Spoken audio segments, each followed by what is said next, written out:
বোনটার সঙ্গে খারাপ ব্যবহার করলে কি করে বলো?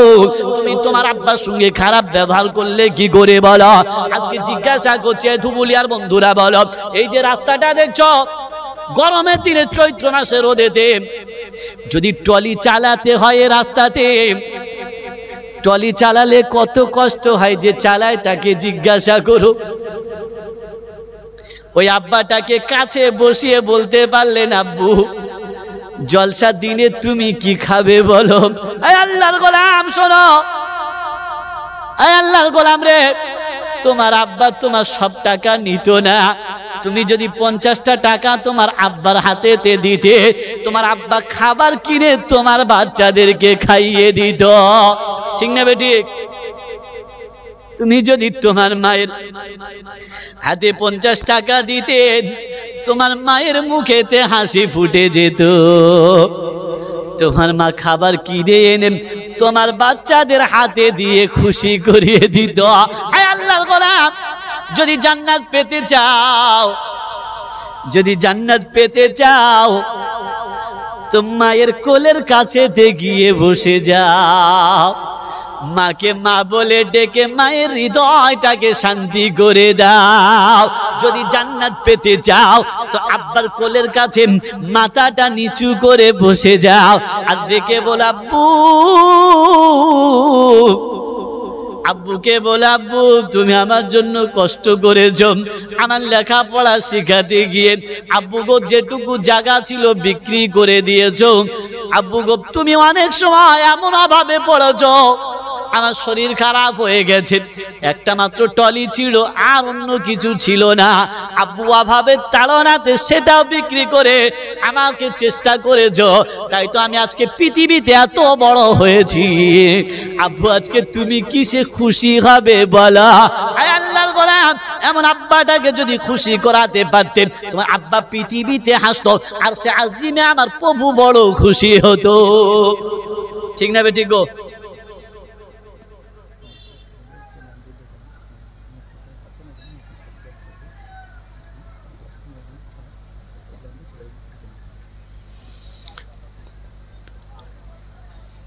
কমিটির ছেলেরা যারা আছেন, কমিটিতে কতজন আছে গো? প্রায় 30-40 নাকি 50 জন, তো মনে হচ্ছে যারা সব বসে আছে তারও বেশি হওয়ার দরকার ছিল। কমিটির ছেলেরা যারা আছেন একটু আগিয়ে আসেন, আর 10-15 মিনিট বলবো, কারণ অসুবিধা হচ্ছে বাবু, আর 10-15 মিনিট বলবো, বেশি বলবো না। দিয়ে ইনশাল্লাহ শেষে মুফতি সাহেব আছেন, উনি দোয়া করবেন। আপনারা যারা আছেন পিছন থেকে একটু আগিয়ে আসেন না বাবা, এই পিছনটা যারা আছেন কষ্ট হচ্ছে বাপ, একটু আগিয়ে আসেন বাবা। 10-15 মিনিট, আর বেশি কষ্ট দেবো না আপনাদেরকে, 10-15 মিনিট বলে চলে যাবে ইনশাল্লাহ, কারণ 12:50 আমারও গাড়ি আছে, ব্যাগে ফিরতে হবে আমাকে। অতএব আল্লাহর গোলাম, আব্বার সঙ্গে ভালো ব্যবহার করব, মায়ের সঙ্গে ভালো ব্যবহার করব। আজকে দিনে তুমি খাবার জোগাড় করলে, অনেকে আছো এখানে আছো, বসে আছো, মাটাকে ঢেকে বলতে পারলে না মা তুমি আর আমি দুজনের পাশাপাশি বসে খাবো? আজ ছোট ভাইটাকে ডেকে বলতে পারলে না ভাই, যে কাজ বলেছি যখন বলেছি, ভাই যে কাজ বলেছি যখন বলেছি তুমি আমার কাজ শুনেছো, ভাই চলো দুজনাতে পাশাপাশি বসে খাই? ছোট ভাইটাকে ডাকতে পারলে না? মানবতার শিক্ষা মুহাম্মদুর রাসূলুল্লাহ সাল্লাল্লাহু তাআলা আলাইহি ওয়াসাল্লামের থেকে নাও। সুখের সংসার তো তাদেরই যারা এক জায়গাতে, বাপ বেটাতে, মা বেটিতে, ভাইয়ে ভাইতে বসে যারা এক জায়গাতে খেতে পারে। এ যে কত মজা, এক দস্তরখানতে বসে খাবার খেয়ে দেখবে, এ যে কত মজা। যাদের একসঙ্গে আছে তারাই জানে, অন্য কেউ জানে না। কথা বলছি, আমি কথা বলছি, তোমার পরে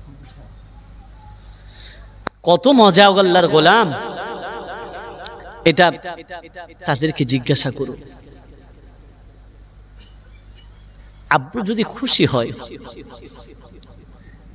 তো শুনে রাখো, দোয়া করানোর জন্য কাউকে ভাড়া করে আনতে হবে না।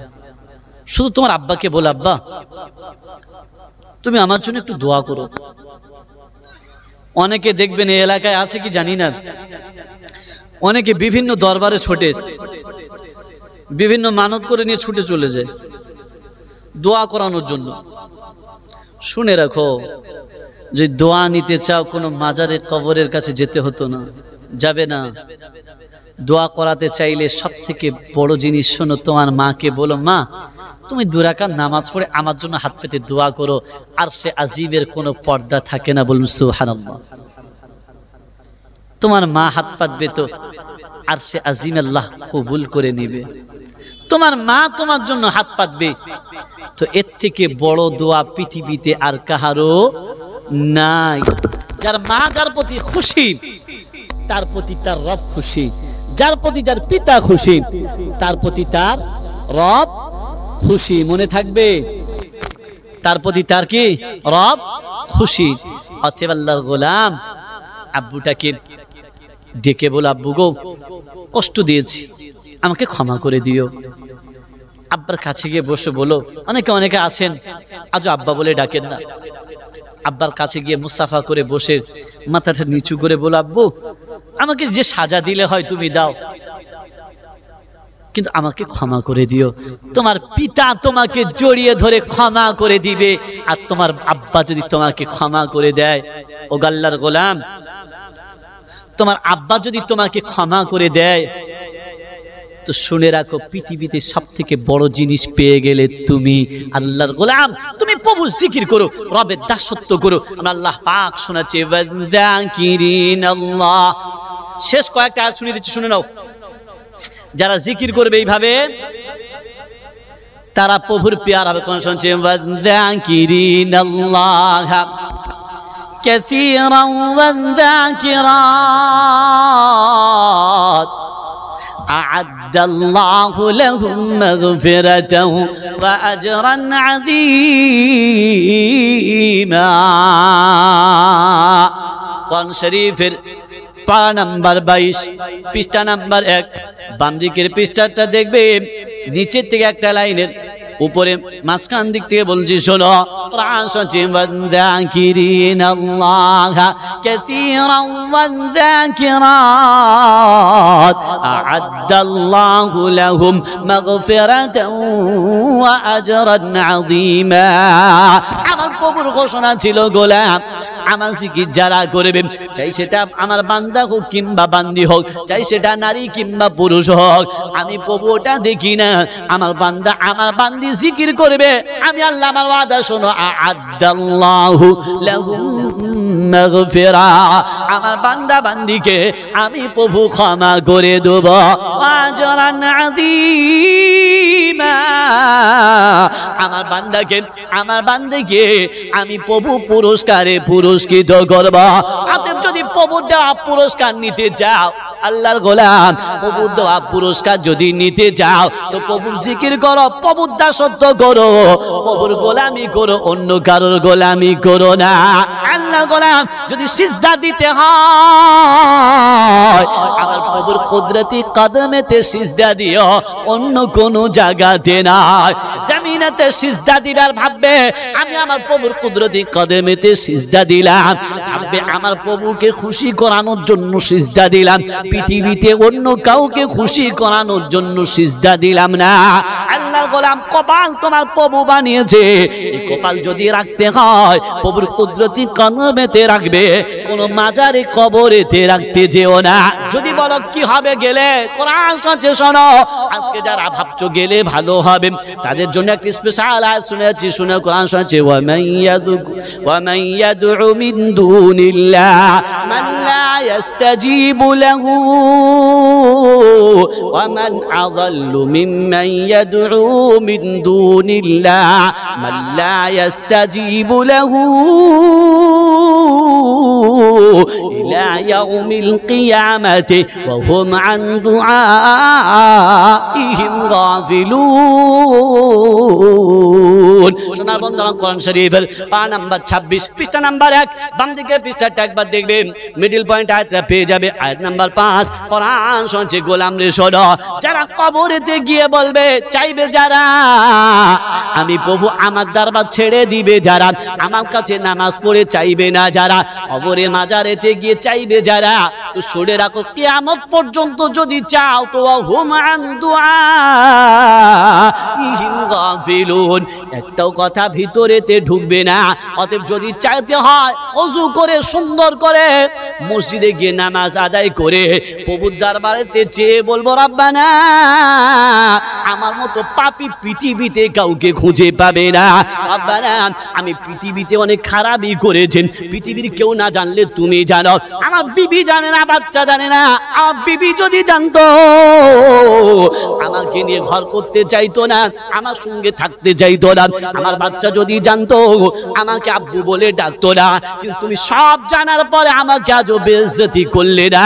ওগো প্রভু আমাকে ক্ষমা করে দিও, আর পৃথিবী ছেড়ে বিদায় নিয়ে চলে গেলে কিয়ামতের দিনে আমার পাপগুলিকে ওপেন করে দিও না, আমাকে ক্ষমা করে দিও। আল্লাহর গোলাম, তুমি তোমার বাচ্চাটাকে কোরআনের শিক্ষা দিবেন। আমার আল্লাহ প্যারা হাবিব সাল্লাল্লাহু তাআলা আলাইহি ওয়াসাল্লাম শুনেছেন, খায়রুকুম মান তাআল্লামাল কুরআনা ওয়া আল্লামাহু, আর পৃথিবীতে শ্রেষ্ঠ হলো তারা কোরআন শেখে যারা, কোরআন শেখায় যারা, পৃথিবীতে শ্রেষ্ঠ হলো তারা। অতএব তোমরা যারা বসে আছো, আজ পৃথিবীতে শ্রেষ্ঠ পিতা বানাও, বাচ্চাকে কোরআনের শিক্ষা দাও, বেটিটাকে মক্তবে পাঠিয়ে তোমার বেটিটাকে কোরআনের শিক্ষা দাও, তুমি তোমার বাচ্চাটাকে কোরআনের শিক্ষা দেবে, তুমি পৃথিবীতে শ্রেষ্ঠ পিতা হবে। তুমি তোমার বেটিটাকে কোরআনের শিক্ষা দিবে তো তুমি পৃথিবীতে শ্রেষ্ঠ মা হবে গো।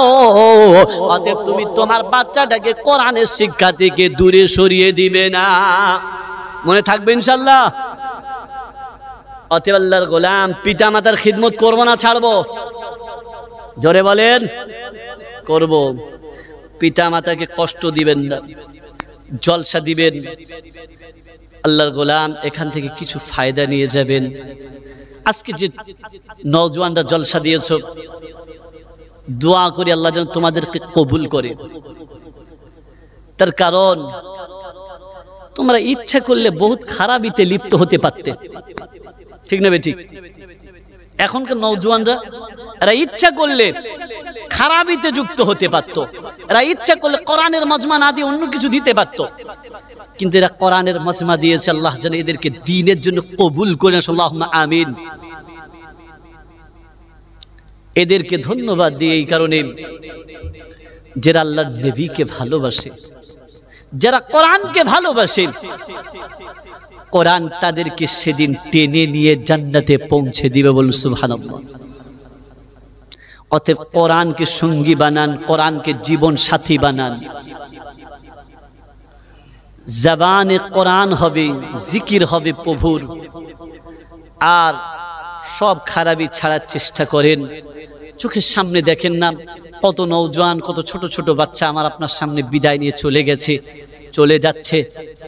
অতএব ওখান থেকে শিক্ষা নেন যে আমি কোন দিন পৃথিবী ছেড়ে বিদায় নেব, পৃথিবী থেকে আমি কোন দিন চিরদিনের মতো হারিয়ে যাব, কেউ জানে না। অতএব এগুলি ভাববো ইনশাআল্লাহ। আজকে যারা এসছেন, আর একটা কথা আপনাদেরকে বলি, শোনেন। আপনারাই যারা এসছেন জলসাতে, অনেক মা বোনেরা এসছেন, মা বোনেরাও খেয়াল করে একটু শোনেন। একটা শেষ কয়েকটা কথা বলে যাচ্ছি। আমাদের সমাজে মা বোনেরাও নামাজ পড়ে, আপনারাও নামাজ পড়েন। জিজ্ঞাসা করছি, বলেন তো ওযু নষ্ট হয় কটা কারণে? নামাজ পড়তে গেলে ওযু করার দরকার আছে না নাই? কি গো, আছে তো? ওযু নষ্ট হয় কটা কারণে কে বলতে পারবেন? হাত তোলেন তো দেখি। সমাজের অবস্থা দেখেছেন? একটা কারণ বলে যাচ্ছি, শুনে রাখেন। আর মা বোনেদের জিজ্ঞাসা করলে তো 14-15টার কমে মঞ্চে বলবে না। পুরুষরা তো অনেকেই জানেন না। শুনে রাখেন, মাসআলা শিক্ষা। পুরুষরা জুমার দিনে ঢুকবে কখন? ইমাম যখন খুতবা দিবে তখন ঢুকবে, যে কথা বলবে বলে ওই ইমাম শেষ প্রত্যেক জুমায় বলছে, তো এখন ঢুকে কি করব? কারো বিবি বলছে এই দেখো জুমার দিনে তাড়াতাড়ি যাও না, মেয়েরা একটু বেশি ধার্মিক হয়, তো বলছে তুমি একটু তাড়াতাড়ি যাও, বলে এই দেখ সেই ইমাম সাহেব বকবে, সে খুতবা হবে হয়তো 1টার দিকে, তো সেই 5 মিনিট আগে যাবো, 2 রাকাত ইমাম পড়িয়ে দিব, আর আগে পিছনে কোনো নামাজ নেই, সোজা ঘরে আসবে। আপনারা পুরুষরা আপনাদের দায়িত্ব হলো মসজিদ থেকে মাসআলা শিখে আসা, এসে বাড়ির মহিলাদেরকে মাসআলা শিক্ষা দেওয়ার দায়িত্ব হলো আপনাদের। মনে থাকবে, এই যে কথাটা বলছি অনেক গুরুত্বপূর্ণ কথা। অনেকে বলবে যে জানিস নুরুল হুদাকে 12-15 হাজার টাকা দিয়ে আনতে হয়, সে শেষের বেলা আবার সে অজু কিভাবে, অজু কটা কারণ নষ্ট হয় সেগুলো বলে গেছে। অনেকে বলবে, কিন্তু এটা বলে যাচ্ছি শুনে রাখেন, আমি সব জায়গাতে বলি না, আজকে বলে যাচ্ছি এটা। যদি অজু যদি না কিভাবে নষ্ট হয় এটা যদি না জানে, তো অজু নষ্ট হওয়ার পরে অনেকে নামাজ আদায় করে। একটা কারণ হলো এটাই, নামাজে দাঁড়িয়ে তাকবীর বাঁধার পরে যদি কেউ নামাজ অবস্থাতে খিলখিল করে হাসে তো অজু নষ্ট হয়। মুফতি সাহেবকে জিজ্ঞাসা করেন, কি গো ঠিক না বে ঠিক? মাওলানা সাহেবদেরকে জিজ্ঞাসা করেন, আল্লাহ এদেরকে যোগ্যতা দিয়েছে, এদেরকে জিজ্ঞাসা করবেন। সাধারণত মহিলারা নামাজ আদায় করে, যদি বাড়িতে সব নামাজ আদায় করেন আপনারা, পুরুষরা অনেকে নামাজ আদায় করেন, ছোট ছোট বাচ্চাদেরকে মসজিদে আনলে কি করে, বাচ্চারা সাধারণত মা যদি রুকুতে যায়, অনেকে তো দাঁড়িয়ে নামাজ পড়েন, সব তো বসে বসে চালিয়ে দেয়। নামাজের যে ফরজগুলি আছে তার মধ্যে একটা হচ্ছে কিয়াম করা। মহিলারা বেশিরভাগ বসে বসে টপ টপ ঝপাঝপ পড়ে দেয়, 2 মিনিটে 4 রাকাত। মায়ের আমাকে ক্ষমা করবেন, আমি বলতে বাধ্য হচ্ছি, কারণ আপনারা এগুলি একটু সজাগ হন না।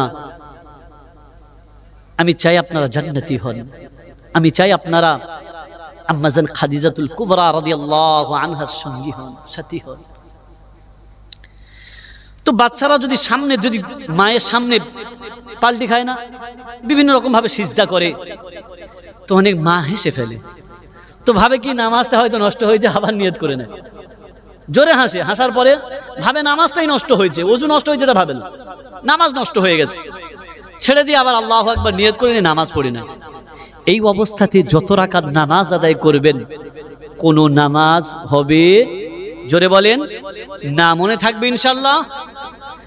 কি করতে হবে তাহলে? ওযু নষ্ট হয়ে যাওয়ার কারণেতে ওযু করে তারপরে নামাজ আদায় করতে হবে, এটা মনে থাকবে ইনশাআল্লাহ। আপনারা যারা পুরুষ আছেন তাদেরকে বলবো, আপনারা মসজিদে গিয়ে ইমামের থেকে মাসআলা শিখবেন, শেখার পরে আপনার বিবিদেরকে আপনারা শিক্ষা দিবেন।